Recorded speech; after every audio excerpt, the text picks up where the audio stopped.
Bueno, es una sola historia, o sea, cortada en 4 capítulos. Al principio queríamos hacer pues un libro de... Es que ya está escrita, o sea, escrita así un poco dibujada, o sea, todo el... ¿Cómo se dice? Cuando recortas las páginas, o sea, el decoupage. Bueno, sí, vamos a decir eso. Y esto ya está totalmente escrito y resulta que lo he hecho en 4 capítulos y luego pues el editor me ha dicho, en vez de esperar muchos años que acabes con toda la historia y hacer un libro que serían pues eso, 330 páginas, muy pesado, muy caro, vale más pues hacerlo por capítulos, porque ya hay muchas cosas dices muchas cosas en cada capítulo, pues lo compartimos en 4 libros, pero aparte de eso, como cronológicamente vamos avanzando, son 4 épocas, no son épocas porque esto se sigue realmente, los capítulos se siguen, pero es solamente que entre el principio de la ocupación alemana y los últimos días de la ocupación ha cambiado el ambiente, o sea, así como los nazis cuando llegaron a Bélgica al principio, como han hecho en todos los países, al principio y sobre todo al oeste, porque no era lo mismo la ocupación al este. Bueno, hacían como intentar mostrar que eran un país, o sea, que el nazismo no era una cultura civilizada, pero entre más avanzábamos, más lo pasaban mal también ellos, pues se volvían más bestial, más duro. Entonces claro, el ambiente cambia, más vas avanzando en la guerra. Es intentar pues hablar de realmente lo que ha sido esa época, pero objetivamente, o sea, realmente metiéndose en esa época, pensando lo que pensaba la gente, porque no pensaba de la misma manera entre 1940 y 1944. Es diferente, y es eso, es mostrar cómo evolucionan las mentalidades y cómo se dan cuenta de que la ocupación es una cosa terrible. Lo que me ha transmitido es su humanidad, porque él, antes que todo, siempre lo que siempre me ha dicho es que una guerra es una cosa terrible y que lo que hay que hacer cuando eres joven y quieres vivir es sobrevivir. Y es eso lo que cuento también, porque cuento la historia de un chaval que no sabe nada de nada y que está solamente enamorado de una chica, y eso seguramente lo quiere vivir, y por eso hay que sobrevivir esa época tan terrible. Es eso, y lo que yo digo, que el discurso, o sea, la idea es decir a la gente que en los peores momentos hay que no olvidarse de su humanidad y quedarse humanos. De momento en Francia todo va bien, o sea, en Francia y en Bélgica, justamente porque lo que pongo adelante es su humanidad, y es eso lo que es eso el personaje de Spirou. Spirou, si la gente lo quiere mucho, ese personaje, es porque es muy humano, es eso. Y claro, no podía hacer lo que estoy haciendo de hoy en día, es más el antes del héroe que se vuelve de las aventuras de Spirou. Aún no está, es un chaval y aún no se ha construido, intenta entenderse, comprenderse, y es eso, pero de momento no, al contrario, a la gente le gusta mucho porque además de hablar de historia, de lo que has pasado realmente, porque la mayor parte de las cosas que yo cuento han ocurrido realmente, y hablar de la historia de Bélgica y de la ocupación de los nazis del punto de vista humanista interesa mucho allí, o sea, y además justamente porque es lo que Spirou encarna estos valores humanistas, y eso es lo principal, o sea, y por eso pues, pienso que la gente está muy contenta con esta idea allí. No soy un especialista de lo que pasa políticamente de hoy en día en Bélgica, pero sé más o menos lo que hay, pero ese problema existe en muchos países de hoy en día, porque la identidad, o sea, el lado identitario se dice, pues es una cosa que se está desarrollando, pero que no tiene ningún, o sea, me parece totalmente al opósito de lo que es lo opuesto de lo que es un humano. O sea, somos todos los mismos, y eso de tener una identidad nacionalista con sus propios códigos es cerrarse al mundo. Y lo que pasa de hoy en día, por ejemplo, en Bélgica, sé que a la gente le ha gustado mucho este primer capítulo, porque habla también de hoy, de lo que pasa en Bélgica, y es solamente recordar que eso ya había ocurrido durante los peores momentos de Bélgica, y que eso ha sido recuperado por el peor régimen que era el régimen nazi, y que eso de tener una identidad diciendo: nosotros flamencos somos diferentes de vosotros porque somos, en el fondo, en esa época era la raza pura, ariana, y que de hoy en día en esos discursos que se oyen es también decir somos los mejores, porque de hoy en día es una venganza, porque antes eran los walones que tenían el poder en Bélgica en el siglo XIX, desde que existe Bélgica, porque la industria estaba más en el lado walón, o sea, todo lo que era el carbón, o sea, la industria del siglo XIX, principios del siglo XX, que de hoy en día, pues, el comercio lo lleva más los flamencos por los puertos, por Amberes, o sea, y porque están más metidos en la financia, por ejemplo, y que toda la economía walona se ha derrumbado totalmente, ya no existe, y es una venganza un poco de los flamencos mirando a los walones diciendo: nos habéis aplastado durante tanto tiempo, pues ahora os aplastamos nosotros porque queremos, justamente reivindicamos nuestra propia identidad, pero eso no, humanamente no es posible. Y hay que recordar esos peores momentos para saber cómo los peores regímenes ponen adelante la identidad nacionalista. Sobre todo tenía un libro que eran un informe hecho por un señor que se llamaba Paul Struy, que era un magistrado, bueno, un juez, no era un juez, pero bueno, estaba metido en esto, y que él ya había hecho lo mismo en la guerra, durante la ocupación alemana, durante la guerra del 14, había hecho como un diario explicando lo que pasaba cada mes, cada no sé cuánto. Bueno, explicaba lo que ocurría en Bélgica durante esta época. Y he hecho lo mismo durante la Segunda Guerra Mundial. Cada 6 meses hacía un informe así, explicando lo que pasaba, o sea, cómo pensaba el pueblo belga, cuáles eran los diferentes partidos que se creaban, las diferentes corrientes de políticas. Y eso era un informe que estaba mandado a Londres, al gobierno belga en exilio, porque el gobierno belga estaba en exilio en Londres. Bueno, continúa en la guerra, pero ha sido publicado, o sea que tienes un testimonio de lo que ha sido ese periodo, época por época, 6 meses por 6 meses.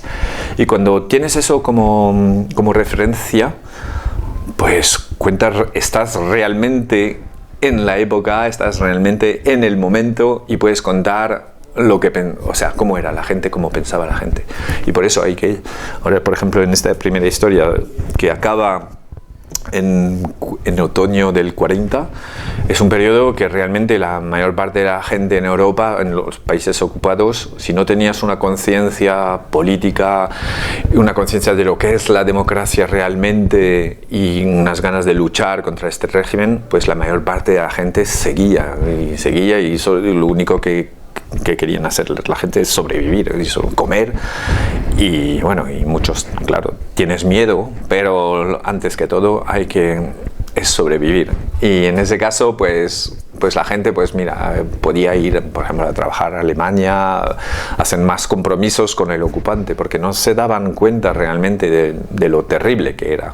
Hay que pensar que esa época, por ejemplo, Inglaterra estaba totalmente aislada. Lo digo porque era el único país que seguía luchando, y que nadie se habría apostado sobre una victoria inglesa, porque no eran... Bueno, ya tenían un poco el ejército, habían ya perdido en la campaña esta de Francia y Bélgica, y bueno, el ejército alemán era tan fuerte que, bueno, y que democracias en esa época habían desaparecido todas, o sea, estaban incluso en España, claro. Y a partir de ese momento, pues la gente en común pensaba que, mira, es así, nos vamos a conformar con eso.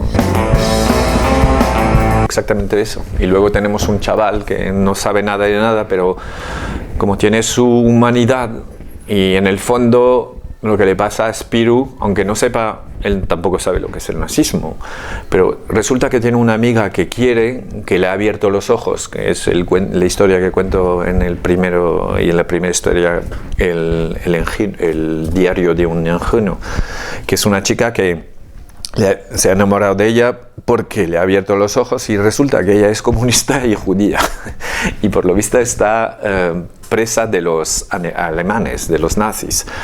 Y claro, pues entonces como de hecho nota que los nazis no le va a este régimen y hay algo que no es humano en esto. Y por eso incluso tiene más conciencia que Fantasio, solamente de corazón, una cosa de corazón, pero que no lo entiende realmente, o sea, porque no está politizado para nada. Y es eso lo que me interesa también de contar una cosa que es solamente humana, como decía, es eso. Es que al principio era una colección a donde pedían a un autor de hacer su Spirou, un Spirou así muy personal y yo pues cuando han venido a pedirme si me interesaba hacer un Spirou, si me hablaba el personaje de Spirou, y yo decía claro que sí, y si tenía algo que contar, yo les decía pues igual tenía unas preguntas cuando era niño sobre este personaje y ahora que soy adulto voy a intentar contestar a ese niño que era, pues para responder a esas preguntas. Y por eso hice el primer Spirou, pero acaba el primer Spirou con solamente el despertar de un niño y la guerra empieza. Y luego pues han pasado unos años, bastantes años, 10 años, y cuando han vuelto cuando mi editor me ha dicho no tienes algo más que contar porque ahora ya esa serie, esa colección en donde cada autor hace un one shot, un libro, ya no existe realmente. Bueno, ya hacemos lo que queremos. Si quieres seguir contando algo sobre este personaje, sigue. Y claro, yo al principio no estaba previsto para nada, pero viendo eso, que el primero es un despertar y la guerra empieza, pues yo he pensado, pues vamos a seguir, vamos a contar lo que ha sido esa época, porque es una época que me interesa mucho desde siempre. Y aparte de eso, después del despertar, vamos a desarrollar el personaje, mostrar cómo una conciencia te viene realmente y cómo te das cuenta que es un trauma, porque vivir esa época es un trauma, y cómo un trauma te construye. Y ese es solo el tema, en el fondo. Hemos hablado muchas veces de eso porque sabes que los derechos de Tintín no se puede tocar a Tintín. Y me parece muy bien, porque Tintín pertenece a Hergé y es su universo, y hacer un Tintín sería pues pretender entrar en su mente. Tintín pertenece a Hergé, Spirou no pertenece a nadie, es una mascota, es la mascota del periódico Spirou, y desde que ha sido creado ha habido varios autores que se han ocupado de él. Pero yo lo que digo siempre es que, claro, han empezado también con Franquin, lo han hecho también, que yo lo que casi no entiendo es cómo gente ha podido pretender seguir el genio de Franquin, porque después de Franquin no se puede hacer nada, de verdad. Y es eso, y es lo que ha pasado. Para mí, lo que ha ocurrido, los Spirous después de Franquin no tienen la misma fuerza, porque no es el mismo autor, ¿no? Y por eso lo que me interesa es hacer, lo único que pienso se podía hacer es el antes de Franquin, cuando el personaje aún no es un héroe, no existe como personaje de héroe de cómics, es un chaval solamente que aprende el mundo, que se abre el mundo y aprende. Y en ese caso es interesante porque es una manera de decir a los chavales, mirar, este tipo que es un botones, o sea, que no sabía nada de nada y que su único deber era de aguantar puertas y de transportar maletas, pues se ha vuelto un aventurero y tiene su propio libre albedrío. Y es eso lo importante. Y es explicar cómo un botones se vuelve un aventurero. Es el mejor, no sé, lo mejor que puedes enseñar a un niño. Es decir, no eres nada porque eres un niño, porque eres un botones y te vuelves un personaje famoso, un héroe, aventurero y además humanista. Fantástico. Han querido montar han puesto un campo de fútbol ahí arriba de la fortaleza y había, no sé, algunos que querían minar el sitio y por ahí, y bueno, ha habido una petición de los soldados diciendo que tenemos nuestro campo de fútbol ahí, no se puede hacer eso porque queremos seguir jugando fútbol, y es por allí que han venido era la primera vez que que un ejército llegaba por los aires. Hay que entender eso de hoy en día. Todo el mundo habla de paracaidistas, de, ¿cómo se dice? Planeur, o sea, los aviones planeadores. Primera vez que se había hecho. Luego nos parece una cosa. Es la primera vez que ha habido un ataque hacia aéreo ha sido en ese momento. Pues eso hay que entenderlo también. Y es un chiste realmente, porque por una historia de fútbol han cogido el fuerte de Benamel. Es de risa. Es una historia belga, como dicen nosotros en Francia. La verdad es que no tengo muchísimo tiempo, incluso de leer cómics franceses, y claro, y es que pasa siempre lo mismo. Cuando estás metido en lo tuyo, siempre cómics, estás siempre pensando cómic, y ya ves, y ya no piensas en leer otros cómics, piensas hacer otras cosas. pero tengo amigos que sí, los sigo, claro, y de vez en cuando, incluso mismo en España, hay gente que leo lo que hacen. Estábamos hablando de David López, que veo mañana en Zaragoza, o de Carlos Portela, que veo luego, que me mandan sus cosas para que las lea.